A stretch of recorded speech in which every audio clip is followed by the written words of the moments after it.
അങ്ങനെ പാലിയത്തച്ഛൻ്റെ ഷൂട്ട് കഴിഞ്ഞു. പാലിയത്തച്ഛൻ ടെലികാസ്റ്റ് ചെയ്തു.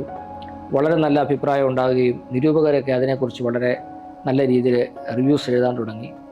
മാത്രമല്ല, അന്ന് വരെയുള്ള ദൂരദർശൻ പരമ്പരകളിൽ ഏറ്റവും ചർച്ച ചെയ്യപ്പെട്ട 2 സീരിയലുകളൊന്ന് പാലിയത്തച്ഛനും ഒന്ന് മിഖായേലിൻ്റെ സന്തതികൾ. ബിജു മേനോൻ ആദ്യമായിട്ട് നായകനായിട്ട് അഭിനയിച്ച സീരിയലാണ് പി എഫ് മാത്യൂസിൻ്റെ തിരക്കഥയിൽ.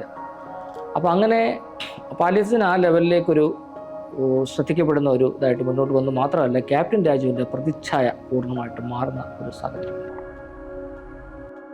കഥ ഇതുവരെ. അപ്പോൾ അതിനുശേഷം ഒരു ദിവസം സിദ്ദിഖ് ലാല് സിദ്ദിഖ് വിളിച്ചിട്ട് ക്യാപ്റ്റൻ രാജുവിൻ്റെ അടുത്ത് പറയുന്നു, പാലിയത്തച്ഛൻ ഞങ്ങൾ കുടുംബസമേതം വീട്ടിലിരുന്ന് കണ്ടു. അത് കണ്ടപ്പോഴാണ് രാജുഷാൻ ഇങ്ങനെ പോസിറ്റീവായിട്ടുള്ള ക്യാരക്ടേഴ്സ് ചെയ്യാൻ പറ്റും, അല്ലെങ്കിൽ എത്ര നന്നായി ചെയ്യുന്നു എന്നൊരു തിരിച്ചറിവുണ്ടാകുന്നത്. അതുകൊണ്ട് ഞങ്ങളുടെ കാബൂളി വാലയിൽ സെൻട്രൽ ക്യാരക്ടറുണ്ട്, അത് ചെയ്യണം എന്ന് പറഞ്ഞിട്ട്. അപ്പോൾ അദ്ദേഹം അപ്പം തന്നെ വിളിച്ചു പറഞ്ഞു, നമ്മുടെ ആ ഒരു ശ്രമത്തിന് റിസൾട്ട് ഉണ്ടായിരിക്കുന്നു, ഇങ്ങനെ സിദ്ദിഖ് ലാലിൻ്റെ സിനിമയിൽ ഞാൻ അഭിനയിക്കുന്നു. അപ്പോൾ അതിൻ്റെ ലൊക്കേഷനിലൊക്കെ അദ്ദേഹം എന്നെയും കൂട്ടിക്കൊണ്ടു പോവുകയും കുറേ ദിവസം ഞാനവിടെ ചിലവഴിക്കുകയൊക്കെ ചെയ്തു. അതിനുശേഷം അദ്ദേഹം നിരവധി സിനിമകളിൽ വളരെ പോസിറ്റീവായ ക്യാരക്ടർ. പിന്നീട് ഒരിക്കലും അദ്ദേഹം സാമ്പത്തിക പ്രതിസന്ധി ഉണ്ടായ സന്ദർഭങ്ങളിൽ പോലും, സിനിമകളില്ലാതെ നിന്ന സന്ദർഭങ്ങളിൽ പോലും നെഗറ്റീവ് ക്യാരക്ടേഴ്സ് ചെയ്യാതെ ആ ഒരു വാക്ക് മരണം വരെ പാലിച്ചു കൊണ്ടുപോയി. പക്ഷെ ഇങ്ങനെയൊക്കെ സംഭവിക്കുമ്പോഴും പാലിയത്തച്ഛന് ശേഷം ഇനി എന്ത് എന്നുള്ള ഒരു ചോദ്യം എൻ്റെ മുന്നിലൊരു ചോദ്യചിഹ്നമായിട്ട് തന്നെ നിന്നു. കാരണം അന്ന് ഏഷ്യാനെറ്റ് ഇതുപോലുള്ള സ്വകാര്യ ടെലിവിഷൻ ചാനലൊന്നുമില്ല, ദൂരദർശൻ മാത്രമേ ഉള്ളൂ. ദൂരദർശനിലൊക്കെയാണ് ഈ 13 എപ്പിസോഡാണ്. അതൊന്നും നമുക്കൊരു ജീവിത മാർഗമൊന്നുമില്ല. അപ്പോൾ അങ്ങനെ വരുമ്പോഴത്തേക്ക് നമ്മൾ കുറച്ചുകൂടെ ഇൻകം ജനറേറ്റ് ചെയ്യാൻ പറ്റുന്ന എന്തെങ്കിലും ഒരു കാര്യത്തിലേക്ക് കടക്കണം. അപ്പം അങ്ങനെ ഇരിക്കുമ്പോഴാണ് ക്യാപ്റ്റൻ രാജു പറയുന്നത്, നമുക്ക് ഒരു സിദ്ദിഖ് ലാലായാലും എന്ന് ചോദിച്ചു. എനിക്ക് ആദ്യം അതിൻ്റെ അർത്ഥം മനസ്സിലായില്ല. അപ്പോൾ അദ്ദേഹം പറഞ്ഞു, സിദ്ദിഖ് ലാൽ ചെയ്യുന്ന പോലെ ക്യാപ്റ്റൻ രാജു, സജൽ ശ്രീധർ എന്ന് പറഞ്ഞ് നമുക്ക് ഒരുമിച്ച് ഡിസ്കസ് ചെയ്ത് സ്ക്രിപ്റ്റ് എഴുതി നമുക്ക് ഒരുമിച്ച് ഡയറക്റ്റ് ചെയ്യാം. അപ്പോൾ അതെനിക്ക് വളരെ അട്രാക്റ്റീവായിട്ടൊരു ചോയ്സായിട്ട് തോന്നി. കാരണം അദ്ദേഹത്തെ പോലെ 4-5 ഭാഷകൾ അറിയപ്പെടുന്ന ഒരു വലിയ ഒരു താരം അദ്ദേഹത്തിനോടൊപ്പം വർക്ക് ചെയ്യാൻ സാധിക്കുക, അതിനൊരു ക്രെഡിറ്റ് ലഭിക്കുക. അങ്ങനെ ഞാനത് സമ്മതിച്ചു. അങ്ങനെ ഞങ്ങൾ പല പ്രൊജക്റ്റുകൾ പ്ലാൻ ചെയ്തു. KT കുഞ്ഞുമോൻ, മണി സിക്കാപ്പൻ, അങ്ങനെ വലിയ പ്രൊഡ്യൂസേഴ്സിന് വേണ്ടിയിട്ടാണ് ഈ പ്ലാനിങ് നടക്കുന്നത്. നമ്മൾ നിരവധി മാസങ്ങളും വർഷങ്ങൾ തന്നെ സ്ക്രിപ്റ്റ് എഴുത്തും ചർച്ചകളും യാത്രകളും ഒക്കെ ആയിട്ട് മുന്നോട്ട് പോയെങ്കിലും ഇതൊന്നും യാഥാർത്ഥ്യമായി. ഇത് യാഥാർത്ഥ്യമാകാത്തത് ഞങ്ങളുടെ കുഴപ്പം കൊണ്ടോ പ്രൊഡ്യൂസേഴ്സിൻ്റെ കുഴപ്പം കൊണ്ടോ അല്ല. സിനിമയിലെ ഇന്നർ പൊളിറ്റിക്സ് വളരെ സ്ട്രോങ് ആയിരുന്നു ആ കാലത്ത്. കാരണം വേറൊരാളെ ഒരു മേഖലയിലേക്ക് കടന്നു വരാൻ ഒരിക്കലും അനുവദിക്കാത്ത രീതിയിലുള്ള ഒരുപാട് കുത്തിത്തിരിപ്പുകളും പ്രശ്നങ്ങളും ഒക്കെ ഉണ്ടായതിൻ്റെ ഫലമായിട്ട് ആ സിനിമകൾ സംഭവിക്കാതെ മാറിപ്പോയി. സോങ് റെക്കോർഡിങ് വരെ കഴിഞ്ഞ പടങ്ങൾ. അപ്പം അങ്ങനെ കുറേ കാലം മുന്നോട്ട് പോയപ്പോഴത്തേക്ക് വീട്ടുകാർക്കത്, എൻ്റെ അച്ഛനും അമ്മയൊക്കെ അധ്യാപകരാണ്. അപ്പോൾ അവർ പറയുന്നത് ഒരു സ്ഥിരം ജോലി വേണം, സേഫായിട്ടുള്ള സെക്യൂറായിട്ടുള്ള ജോലി വേണം, അതിനുള്ള ശ്രമം തുടങ്ങണം. അങ്ങനെ ഇരിക്കുമ്പോൾ വളരെ യാദൃശ്യമായിട്ട് മംഗളം പത്രത്തിലൊരു സബ് എഡിറ്ററുടെ വേക്കൻസി വരുന്നു. അപ്പം അങ്ങനെ അതിലേക്ക് നമ്മൾ ജോയിൻ ചെയ്യുന്നു. നമ്മുടെ കന്യക എന്ന് പറഞ്ഞ അവരുടെ വിമൻസ് മാഗസിൻ, എനിക്ക് എഴുത്തിൻ്റെ ഒരു താല്പര്യമുള്ളതുകൊണ്ട് ഞാൻ പത്രത്തിലെ ഒരു മെക്കാനിക്കൽ വർക്കാണ്, അപ്പോൾ ഞാനിങ്ങനെ വിമൻസ് മാഗസിൻ പ്രിഫർ ചെയ്യുന്നു. അങ്ങനെ അതിലേക്ക് എനിക്കൊരു അപ്പോയിൻമെൻറ്റ് വന്നു. അങ്ങനെ പത്രപ്രവർത്തന രംഗത്തേക്ക് പ്രവേശിച്ചു.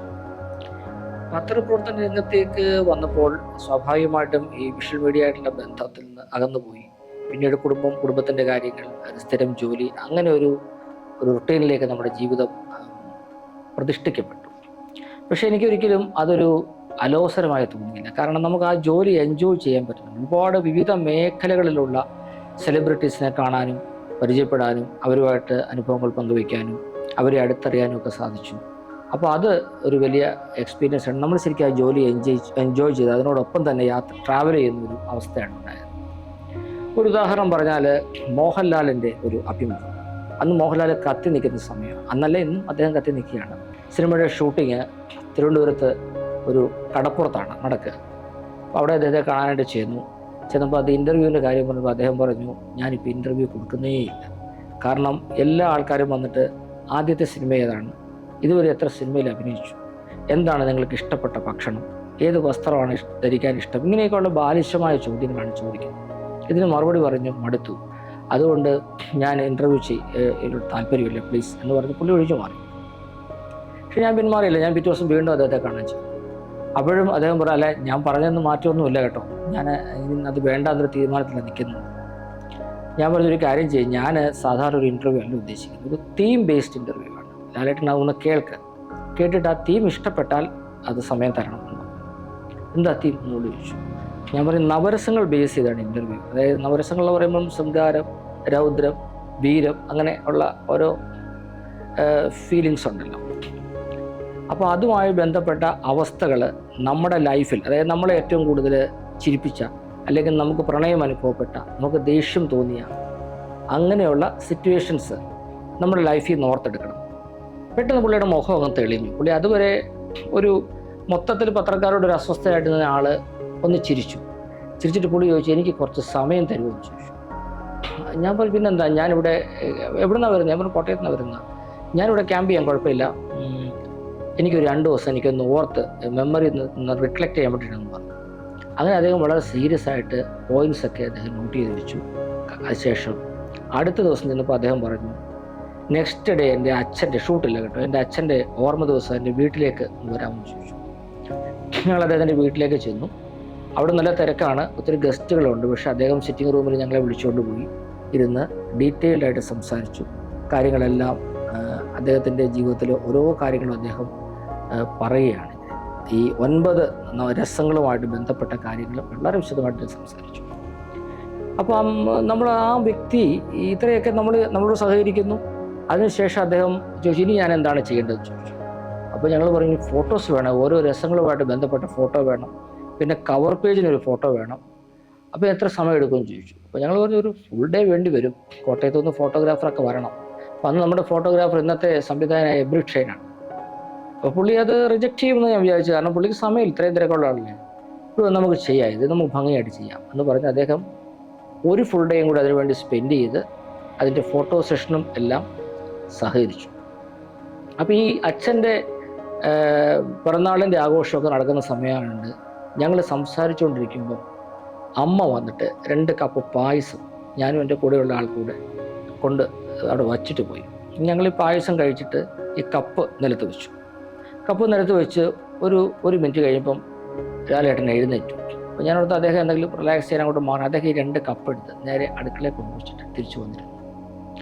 മോഹൻലാൽ എന്ന് പറഞ്ഞൊരു വ്യക്തിയെ നമ്മൾ വളരെ അടുത്ത് മനസ്സിലാക്കിയ ഒരു ചെറിയ നിമിഷമാണ്. കാരണം അദ്ദേഹത്തിന് അത് ചെയ്യേണ്ട കാര്യമില്ല. അവിടെ ഇഷ്ടം പോലെ ജോലിക്കാരുണ്ട്, മറ്റു പല ആൾക്കാരുണ്ട്, ബന്ധുക്കളുണ്ട്. പക്ഷെ അങ്ങനെയുള്ള ചെറിയ കാര്യങ്ങളിൽ പോലും ശ്രദ്ധിക്കുന്ന, വളരെ ഡൗൺ ടു ബർത്തായിട്ട് ഇടപെടുന്ന ഒരു മനുഷ്യനെ നമ്മൾ ആദ്യമായിട്ട് അടുത്ത് കാണുകയാണ്. ഞാൻ അടുത്ത് കാണുകയാണ്. അപ്പം ഇങ്ങനെ നിരവധി ആളുകളുമായിട്ട് നമ്മൾ പുറത്തു നിന്ന് കണ്ടില്ല, ഒന്നുകിൽ സ്ക്രീനിൽ കണ്ട അല്ലെങ്കിൽ വായിച്ചും കേട്ടും അറിഞ്ഞ ആളുകളെ നമ്മൾ സ്വയം നമുക്ക് ബോധ്യപ്പെടുന്ന ഒരു ഘട്ടമായിരുന്നു പത്രപ്രവർത്തനം. അതുപോലെ തന്നെ നടൻ തിലകൻ ചേട്ടൻ ഭയങ്കര ഒരു പ്രശ്നക്കാരനാണ്. അദ്ദേഹം ഒരു സിംഹമാണ്, അടുക്കുന്ന സൂക്ഷിച്ചു വേണമെന്നൊക്കെ അദ്ദേഹത്തെ ഇൻ്റർവ്യൂ ചെയ്യാൻ പോയ പല ആൾക്കാർ എൻ്റെ അടുത്ത് പറഞ്ഞു. ഞാൻ പറഞ്ഞു, എന്തായാലും പോയി നോക്കാം, നമുക്ക് ചെയ്യാതിരിക്കാൻ പറ്റില്ല. അപ്പം ഞാൻ അദ്ദേഹത്തിൻ്റെ ട്രിവാൻഡ്രത്തുള്ള ഫ്ലാറ്റിലേക്ക് ചെന്ന് ബെല്ലടിച്ചു. അപ്പം ഞാൻ ട്രെയിനിൽ ഇറങ്ങിയിട്ട് ഞങ്ങൾ അങ്ങോട്ട് പോകുന്ന വഴിക്ക് ബ്ലോക്ക് ഉണ്ടായി, കുറേ സമയം ബ്ലോക്കിൽ കിടന്നു. ബെല്ലടിച്ചപ്പോൾ അദ്ദേഹം ഡോർ തുറന്നു. എന്താണെന്ന് ചോദിച്ചു. ഞാൻ പറഞ്ഞല്ല, ഇൻ്റർവ്യൂ മനസ്സിലായി, ഇപ്പോൾ സമയം എത്രയായി എന്ന് ചോദിച്ചു. ഞാൻ പറഞ്ഞു, കുറച്ച് ലേറ്റായി, ബ്ലോക്കായിരുന്നു. ഞാൻ ലേറ്റ് ആയില്ല, ഞാൻ നിങ്ങൾ പറഞ്ഞ സമയത്ത് വിളിച്ച് റെഡിയായിട്ട് ഇവിടെ സിറ്റിംഗ് റൂമിൽ നിങ്ങളെ വെയിറ്റ് ചെയ്യായിരുന്നു. ഞാൻ പറഞ്ഞു, സോറി അല്ല പറയേണ്ടത്, ആ സമയം പാലിക്കുക എന്നുകൊണ്ടാണ് ചെയ്യേണ്ടത്. അപ്പം തന്നെ എൻ്റെ കംപ്ലീറ്റ് കോൺഫിഡൻസ് പോയി. കാരണം ഇദ്ദേഹത്തെയാണല്ലോ നമ്മൾ ഇൻ്റർവ്യൂ ചെയ്യേണ്ടത്. ഇത് നേരെ അകത്ത് കയറി ഇരിക്കാൻ പറയുന്നു. പറഞ്ഞു, നിങ്ങൾ എന്നെ ഇൻ്റർവ്യൂ ചെയ്യണമെങ്കിൽ നിങ്ങൾക്കത് ചെയ്യാനുള്ള യോഗ്യതയുണ്ടെന്ന് ആദ്യം എനിക്ക് ബോധ്യപ്പെട്ടു.